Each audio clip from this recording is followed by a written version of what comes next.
រាត្រីសួស្តីមិត្តអ្នកសិក្សាគណិតវិទ្យាជាទីស្រឡាញ់រាប់អាននៅរាត្រីកាលដ៏សែនមនោរម្យនេះ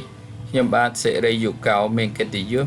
លើកយកធរណីមាត្រ18មកបង្ហាញចូលគណនាមុំយើងមើលលំហាត់ទី15គេឲ្យត្រីកោណមួយអត់ប្រាប់មុំទេហើយគេប្រាប់ឲ្យខាងក្រៅនេះស្មើ50ហើយគេឲ្យរកមុំ x អញ្ចឹងយើងដឹងថាបន្ទាត់ពីស្របគ្នាអញ្ចឹងយើងបានមុំអីមុំ50នេះស្មើមុំនេះជាមុំឆ្លាស់ក្នុងអញ្ចឹងមុំនេះវាជារង្វង់អញ្ចឹងរង្វង់មានមុំវា360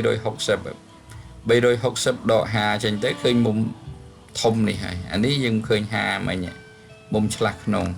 អញ្ចឹងយើងមើលការបកស្រាយទាំងអស់គ្នា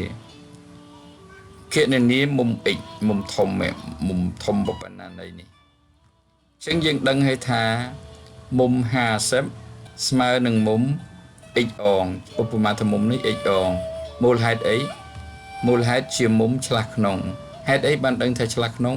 ព្រោះយើងឃើញបន្ទាត់ពីនេះស្របគ្នាហើយមានຂណាត់មួយនេះអញ្ចឹងមុំនេះជាមុំឆ្លាស់ក្នុងស្មើ50ចំណែក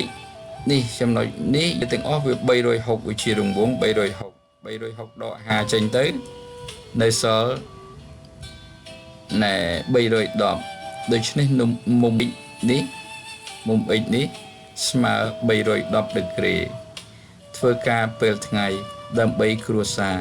ធ្វើការពេលយប់ដើម្បីសង្គមជាតិអរគុណចំពោះការយកចិត្តទុកដាក់ស្ដាប់របស់អស់លោក